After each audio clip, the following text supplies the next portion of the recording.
8 de la mañana, 9 minutos. Estamos con el doctor Gerardo Modesto Apolo, nuestro invitado especial del día, constitucionalista, jurista, que de tiempo en tiempo nos ayuda también con sus opiniones y sus sugerencias. Doctor, muchas gracias. Bienvenido. Estamos hablando sobre una materia importante en la ciudadanía, más allá de los hechos, el tema de las comisarias de policía, tantos asuntos de corrupción que se denuncia. Hoy día estábamos tratando el tema de la muerte, lastimosamente, de Roberto Quimís, por falta de una atención oportuna, por falta de un sistema integrado de comunicación, inclusive entre hospitales públicos. Y también habíamos tratado el tema del incendio del día lunes, en donde profesionalmente Martín Cucalón va aportando poco a poco las pruebas, partiendo de hipótesis, en fin. Hemos hablado sobre las pruebas periodísticas, que es muy difícil que los periodistas sean los investigadores, inclusive está prohibido de ir con cámaras. Hemos tocado el tema de la fuente periodística, en este caso del Universo, de Mónica Encalada. Doctor, con todo este tema, para iniciar, ¿cómo lo ve desde el punto de vista constitucional y desde el punto de vista civil y penal el tema de las pruebas, que en la justicia se llama las pruebas procesales? Bienvenido, buenos días. Gracias, Washington, Orlando, Carlos Alberto y amigos radioescuchas. A ver, lo primero que tenemos que tener en claro es que la misión del periodista no es dar juicios de valores. Y yo creo que en muchas ocasiones eso es lo que lleva al error en algunos medios y sirve de muletilla al presidente de la República para que todos los sábados diga prensa corrupta. ¿Por qué? Porque se emiten juicios de valores. Doctor, ahí quisiera hacer una pregunta. ¿Qué es el juicio de valor para hablar el mismo idioma? El juicio de valor es cuando, por ejemplo, el periodista dice el culpable fue el hospital. Veamos el caso del chico Quimí. O sea, o se da a suponer que el culpable, o fueron 9 hospitales, algo así se dijo. Sí. Así es. Entonces dicen, el culpable ya está emitiendo un juicio de valor, ya está condenando. Por eso es que muchas veces nosotros escuchamos al señor presidente de la República el día sábado decir, ya lo juzgaron, ya para qué la justicia, o el periodismo influye en la justicia, o hace presión en la justicia, etcétera, etcétera. Nosotros tenemos que dividir los varios tipos de periodismo que hay. Usted tiene el periodismo investigativo, como bien manifestaba usted en el caso de Watergate, en la época de Nixon, o también el Irán-Contra, que fue destapado por un grupo de periodistas. El periodista investigativo lo que hace es recabar los hechos y exponerlos a la sociedad. Estos son los hechos. Punto. No emite un juicio de valor, no dice es culpable, no dice Nixon es culpable, no dijo Nixon mandó a... No, simplemente hubo una escucha, hubo una intercepción que viola la ley, porque uno recurre a la ley, como bien manifestaba usted y lo decía también Carlos Alberto. Ya, la ley dice que no se debe de escuchar porque es la violación a la intimidad, etcétera, etcétera. Estos son los hechos. El periodista de investigación expone los hechos para que sean las autoridades las que la juzguen. Esto funciona en los estados en que realmente rige una democracia. Y lo que se dice también el periodismo responsable, exactamente, ¿no? Aquel que no quiere ganar la primicia, sino informar para construir sociedad. Exactamente. Entonces, aquí la médula del tema es que el periodista no debe de emitir juicios de valor. El periodista debe de exponer los hechos. Distinto al articulista. Yo soy articulista de un medio de comunicación impreso, un importante medio de comunicación impreso en Guayaquil, y entonces los articulistas sí damos nuestra opinión, y la damos bajo nuestra absoluta responsabilidad, no del periódico, porque recordemos que la opinión del periódico se expresa en el editorial. Los articulistas somos responsables por nuestras opiniones, no el diario. A pesar de que hay ahora, supuestamente se intentó crear una figura del coadyuvante por parte del medio que permite a un articulista escribir a favor o en contra de algún tema. La verdad es que ese criterio es una aberración, por una sencilla razón. Porque si el periodismo y la sociedad se fundamentan en la libertad de expresión, el imponerle la figura del coadyuvante es una manera de limitar la libertad de expresión. Porque dice, el dueño del medio, ¿qué es lo que le va a decir? A ver, un momentito, si te disparas contra fulano de tal, vas a perjudicar a mi medio, entonces no hables de eso. Y entonces es una especie de cortapisa, es un filtro. Ya de por sí se está limitando la libertad de expresión.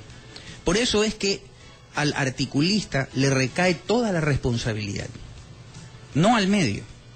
Por eso es que es importante tener conocimiento sobre cuáles son los distintos tipos de periodismo. Yo ahí quisiera, doctor, introducir el tema que sucedió a nivel mundial en el 2008 por la burbuja hipotecaria que dio al traste, inclusive casi quiebra algunas otras organizaciones. Bueno, quebraron bancos, financieras, administradores de fondos en los Estados Unidos, luego por dominó en Europa. Cuando se investigó a aquellas empresas que dan una información para que los inversionistas compren o vendan las acciones de las empresas, cuando fueron juzgados por el Congreso estadounidense, ellos respondieron, los responsables, inclusive hay una película que está a punto de llegar acá, un documental, ¿no? Periodismo investigativo, que a través del cine va a hacer llegar este documental. Se llama El Juego Oculto, en fin. Ellos dicen, nomás era opiniones de que tal acción iba a subir, que tal acción iba a bajar. Es decir, también los analistas de acciones asumían su inocencia porque eran simples opiniones, pero en base a esas opiniones se fue creando esta burbuja hipotecaria. Correcto. A ver, insisto, quienes hacemos opinión, el periodismo de opinión, como está calificado a los articulistas, el periodismo de opinión, la responsabilidad por las opiniones vertidas recaen exclusivamente en quien las emite. En este caso, supongamos, yo en un artículo en el diario digo, tomo un tema determinado. Yo soy responsable, el único responsable por aquella opinión. El tema del articulista Palacio, El Universo, él es el responsable de sus dichos. ¿Me explico?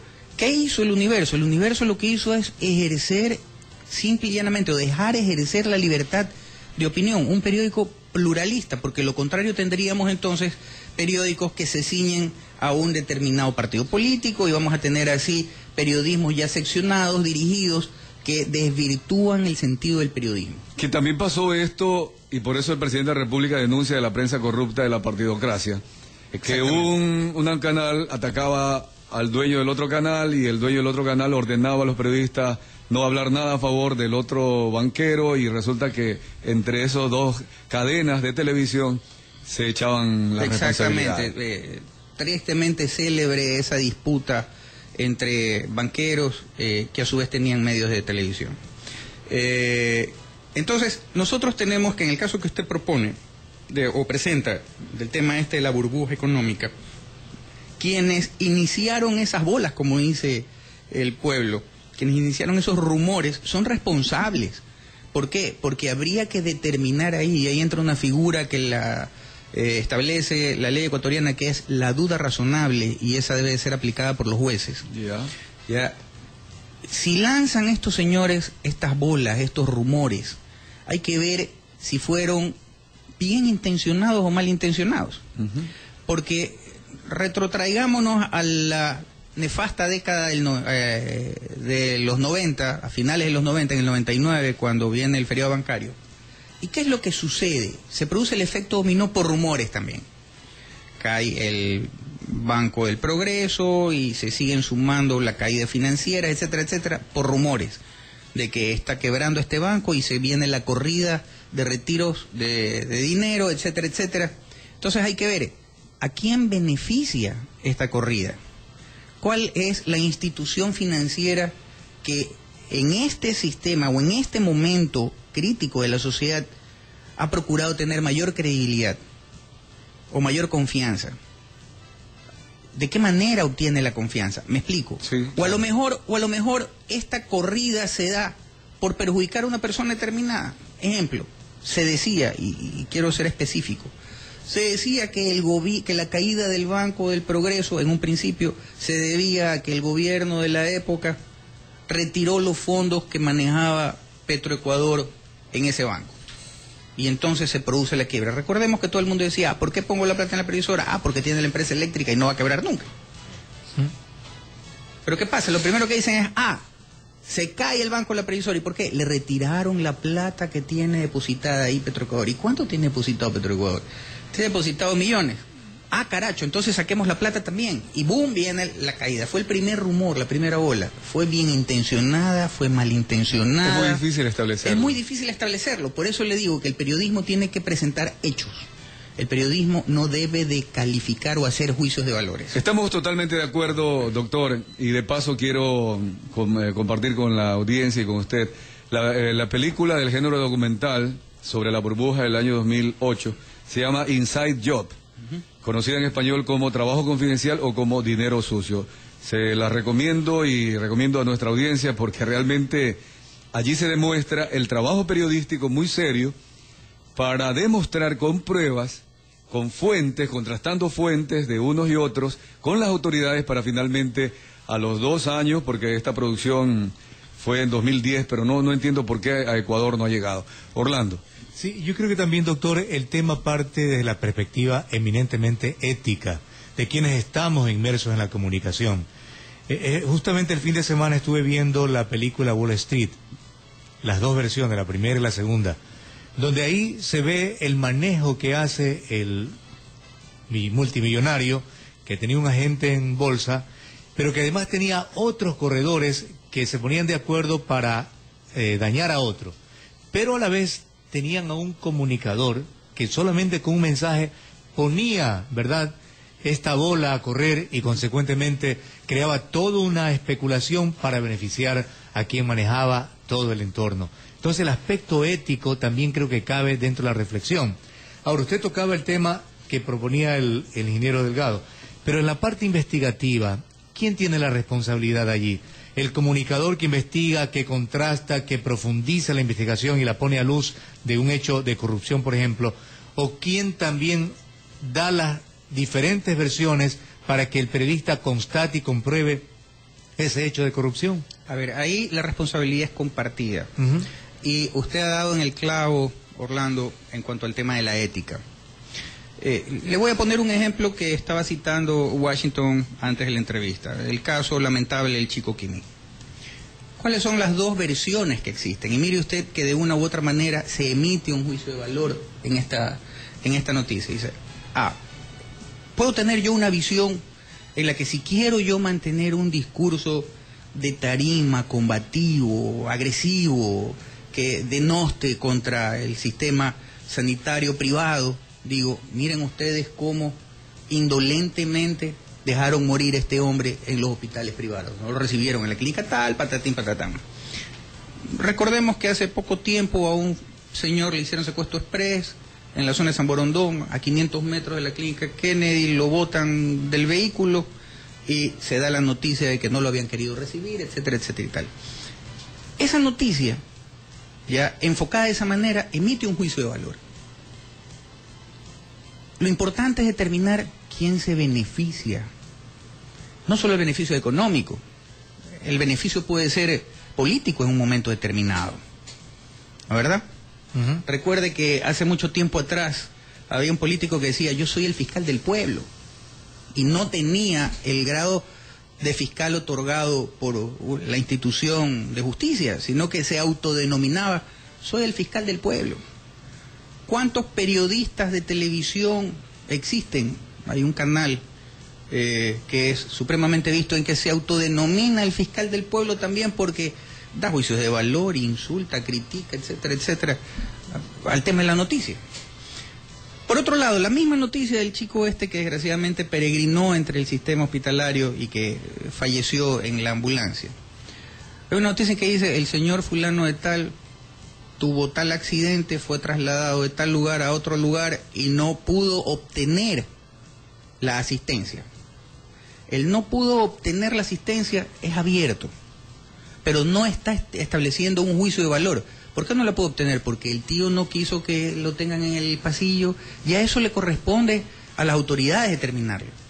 No sé si he dejado clara la diferencia entre lo que es la responsabilidad y la ética periodística. La una es el sensacionalismo con criterios que emiten un juicio de valor. Eso no es periodismo. Doctor, aquí hay algo que agregar. Usted preguntó quién se beneficia. Lastimosamente, el reportero, el director de noticias o el medio de comunicación quieren beneficiarse porque tienen la primicia. Y supuestamente con la primicia o haber descubierto a los culpables, ganan facturación, por decir así, porque venden más periódicos, más revistas, o se los escucha más, se los ve más. También allí hay un tema relacionado con la ética y la autocrítica que los medios de comunicación permanentemente debemos tener presente. Yo le voy a poner un ejemplo, el tema del Gran Hermano, sonado tema del Gran Hermano. Lo denuncia, y ahora sí puedo decirlo, Diario Expreso, porque fue un hecho conocido por todos. Y esa denuncia de periodismo investigativo, ¿qué fue lo que hicieron los periodistas Calderón y Zurita? Exponer hechos. Ellos expusieron un sinnúmero de hechos e inclusive dicen, hemos obtenido la documentación tal, en la cual consta que el ingeniero Fabricio Correa es propietario de estas empresas y estas empresas han celebrado contratos. Eso es un hecho real. Además, lo entrevistaron a él, lo invitaron a una reunión y él ratifica junto con el hecho. Abogado, así es. Y él ratifica el hecho.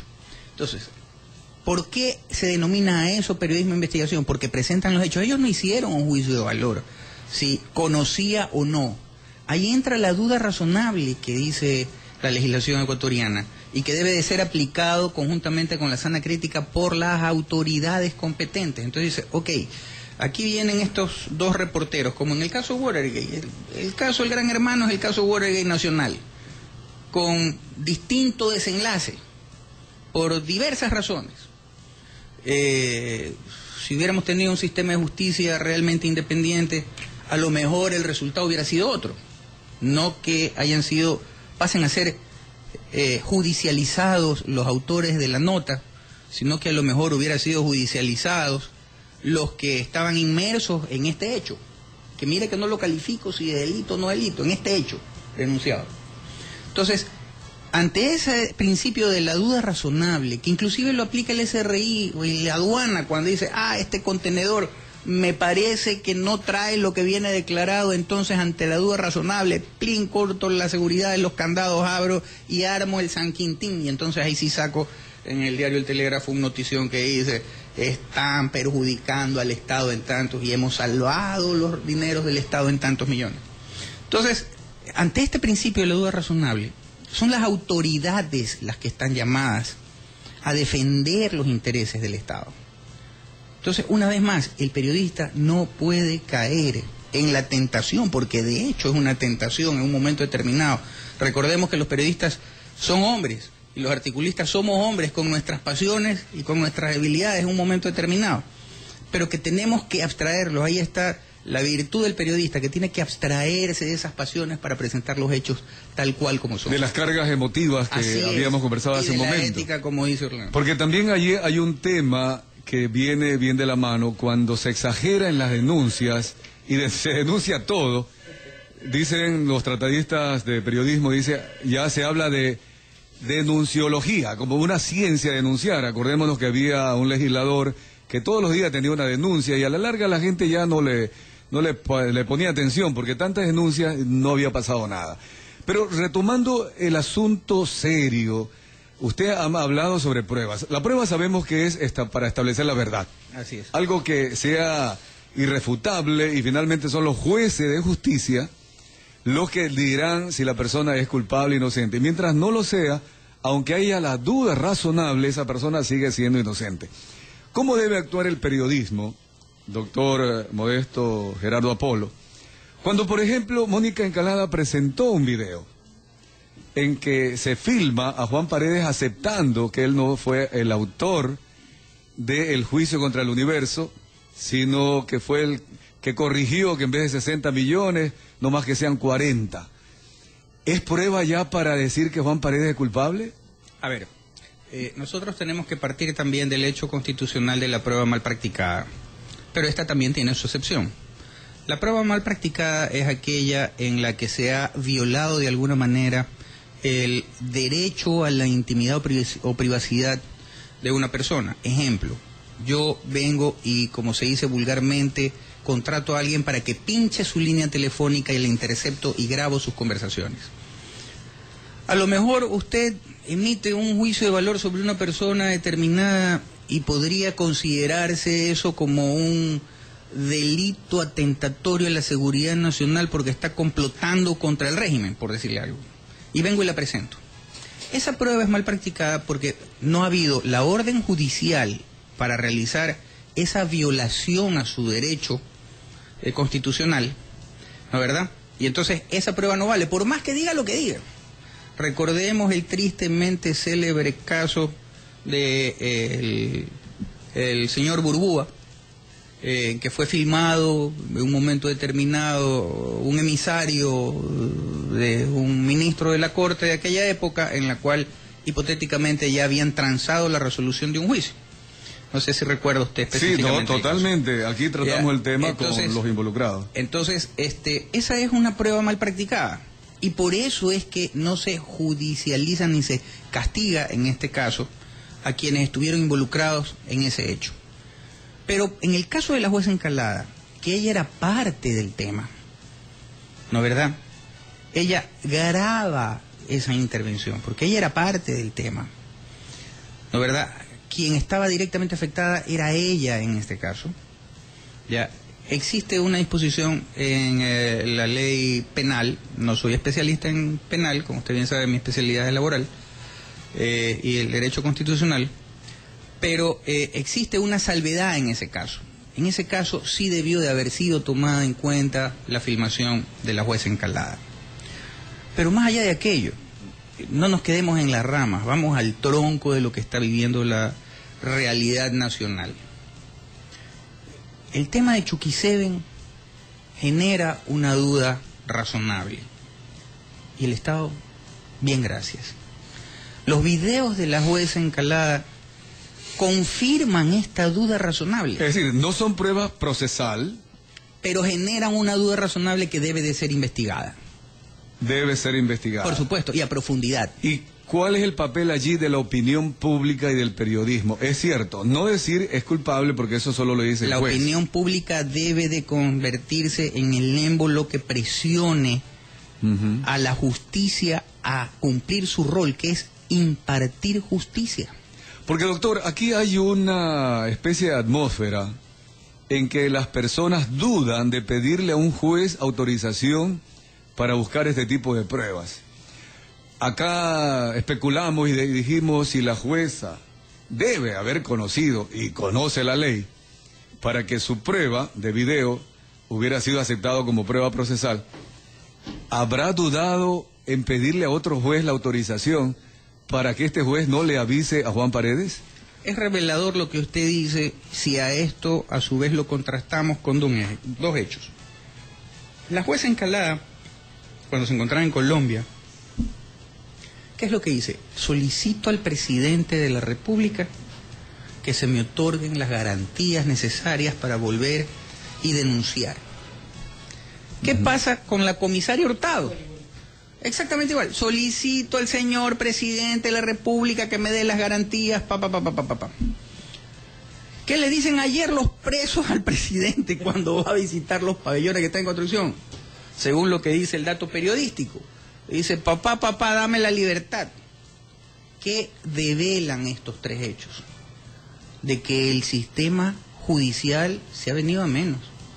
Y que el único que tiene la capacidad en un momento determinado, como en el circo romano, de levantar el pulgar o hundir el pulgar y de acuerdo a ello, dejar la vida o la muerte, la culpa o la condena de una determinada persona, recae en los hombros del presidente de la República, lo cual es gravísimo, gravísimo, porque si esto lo vamos concatenando con el tema de la narcovalija y con el tema de la corrupción que hubo en la gobernación y etcétera, de los hechos denunciados de corrupción de la gobernación, ya es una cadena que a la final le cierra el círculo y le va a recaer al pobre señor presidente de la República, y digo pobre en el sentido porque las piedras le van a caer del cielo, porque con el mismo principio que dice el señor Cuero no es responsable del hecho, pero es responsable político, con esa misma vara medimos que quién es la mayor autoridad en este país. ¿Quién sería entonces el responsable político de todos los hechos que han sido denunciados y que desgraciadamente no han sido debidamente juzgados y han quedado en el olvido y en la impunidad? Sí, justamente, doctor, es una pregunta que nos venimos planteando. ¿Qué está pasando con la administración de justicia? No solamente por lo que usted puntualiza, también recordamos el caso de los pativideos, por ejemplo, el caso último también de que se toma como testimonio para inculpar a un asambleísta un video que alguien puso en YouTube, pero en cambio se deslegitima un video que presenta una ex jueza frente a un juez, el señor Paredes. Y también con lo que dice el ex gobernador Cuero, que no le pidieron permiso para realizar la filmación y la grabación, donde él acusa al policía y lo manda al Cairo, porque el policía le dice que por favor se retire, le dice que no sabe con quién está hablando, etcétera, etcétera. Entonces, ¿cómo está quedando la justicia? ¿Cómo se está administrando la justicia en este país? ¿Es acaso como hay la presunción o la duda razonable que tenemos los ecuatorianos que es una sola persona la que termina o no la prisión? ¿O la elección también podría ser de alguna autoridad en este país? La duda razonable, como su mismo nombre lo dice, tiene que estar fundamentada en un sinnúmero de hechos que lleven, a través del mecanismo del razonamiento, a una conclusión o a un inicio de una premisa. Si ha sido tremendamente cuestionada la selección de los jueces y de las autoridades de control, en la que por un lado se decía, el presidente encargado del Colegio de Abogados decía, me bajaron de la noche a la mañana el primer puesto al tercero, hay una persona que la han calificado como jueza y resulta que tenía que tener 10 años y tiene 9 años de graduada, etcétera, etcétera, y los títulos no han sido refrendados, etcétera, etcétera, un sinnúmero de cosas que han sido de conocimiento público. Si a todo eso de ahí usted le suma en que hay juicios que tienen 5 años, el caso de Filambanco tenía 5 años, y cuando estalla el tema del Universo, conocido por el mismo juez, lo resuelven poco más y poco menos de un año. Eso es una bomba que le estalla en la cara y dice, a ver, ¿cómo es posible que este hombre haya leído 10.000 páginas de la noche a la mañana y resuelva como flash el tema del Universo, y tiene más o menos el mismo volumen el tema del Filambanco, y tiene 5 años y no lo he podido leer? ¿Qué está pasando? ¿A qué responde esta celeridad? Y entonces todo apunta a una sola persona. Obviamente a rendir beneplácito, a rendir pleitesía, más allá de las consideraciones que el cargo ocupa. Ya, en resumidas cuentas, lo que hacemos en el Ecuador es cambiar de cacique. Entonces, esto es lo que degenera o deslegitima en un momento determinado lo bueno o lo malo que puede hacer el sistema de justicia en el Ecuador. Con el tema de la ética, y mire usted de los ángulos en que se le puede dar a un hecho noticioso. Volviendo al tema del Chico Quimí. Lo que queda en la imagen en este momento del público es que ¿quiénes son los responsables? Los responsables es el sistema de salud en el Ecuador, que están pidiendo plata, en resumidas cuentas, porque no tenía $50, no lo atienden, decía una señora en la televisión, y se le estaba muriendo el hijo, etcétera, etcétera, o el marido. Pero yo podría también dar otra óptica, es decir, a ver un momentito, el responsable es el Estado. Porque ¿cómo es posible que un sistema de emergencia no esté troncalizado por radio? Para que cuando surge el accidente o el siniestro, venga la ambulancia y desde la ambulancia coordine con el 911, es decir, tengo un siniestrado, qué sé yo, con tales características, ¿qué centro de atención está disponible para ir directamente? Y no ir a este peregrinaje. Entonces, yo podría decir también que el culpable es el sistema. Si los radiotaxis dicen quién está disponible en el sector norte, y la unidad dice, la unidad 13 está disponible en el sector norte, llego en 5. Si en el sistema de navegación hay un canal de emergencia en que cuando yo tengo una emergencia la llamo y todos tienen la obligación de estar monitoreando y socorrer la emergencia de manera inmediata, yo podría decir también el responsable del sistema. Y yo, de padre de este chico, demandaría al sistema. Porque una cosa que es tan sencilla, se gastan tantos millones de dólares en construir hospitales que a las finales no funcionan los implementos que se le han puesto. Lo cual también genera una duda, porque ¿para qué gasto tanta plata y no sirve para nada? O los hospitales rodantes. Sí, están pendientes, inclusive un amigo oyente nos solicita, nos pregunta, y qué pena, al momento no le podríamos informar dónde están los hospitales móviles, qué están haciendo. Dinero que muy bien se pudo haber utilizado para invertir en un hospital en Guayaquil, otro en Quito, otro en Riobamba, etcétera. Doctor, para concluir y siempre agradeciéndole la amabilidad de atender nuestras consultas en lo constitucional, en lo jurídico, Usted ha hablado en la última intervención sobre, yo diría, la percepción, porque la realidad es una sola. Sin embargo, en todos los temas que hemos tratado, van a haber algunas versiones, a veces nos atrevemos a decir hay varias verdades, lo cual es un absurdo, la verdad es una sola. Pero cada quien lo ve desde su percepción, de su emotividad. La mamá del fallecido lo ve de una manera, el administrador del hospital lo ve de otra manera. Finalmente, el periodismo debe ayudar, ¿no?, de alguna manera a direccionar el análisis, profundizar. Sin embargo, usted ha manifestado que el periodismo no es juez. Así es. Diríamos también, si estamos de acuerdo, ojalá, que el periodismo tampoco es fiscal, porque a veces uno dice, puede investigar el periodismo, pero no puede decirle a un juez, señor, acuse a este señor. No. ¿Qué es el periodismo finalmente en toda esta materia? El periodismo es un medio que se convierte en la expresión o que tiene por obligación, primero, presentar los hechos tal cual se dieron, una suerte de fotografía, y segundo, convertirse en la voz de los que no tienen voz, decía un político determinado. Porque ¿qué pasa? Aquel señor que está en la isla Trinitaria o que está en Monte Sinaí y que le están obligando a comprar 12 libros cuando se supone que la educación es gratuita y los libros tienen que ser entregados por el Estado. Ya, ¿a dónde se va a quejar? Si no es a denunciar al periodismo. ¿Y qué hace el periodismo? El periodismo no dice, fulano de tal es corrupta porque está exigiendo los 12 libros. No, está diciendo, en la escuela tal, ya, un padre de familia o una madre de familia denuncia que se están exigiendo.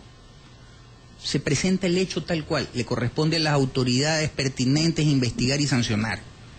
Entonces, ¿en qué se convierte el periodismo? El periodismo no es la libertad de expresión del dueño del medio, quitémonos ese mito de la cabeza. El periodismo es la libertad de expresión del pueblo, el que recurre en un momento determinado a esta palestra para poder hacer pública un hecho de injusticia o una violación a su derecho, o inclusive una aspiración. Aspiro a que se pavimente mi calle porque estoy majando lodo. Eso es un llamado de atención a la autoridad municipal, por decirlo de alguna manera. ¿Ya? O me están cobrando desde hace un año el servicio eléctrico y no tengo ni un cable. Y vivo hace 12 meses a vela. Está denunciando un hecho.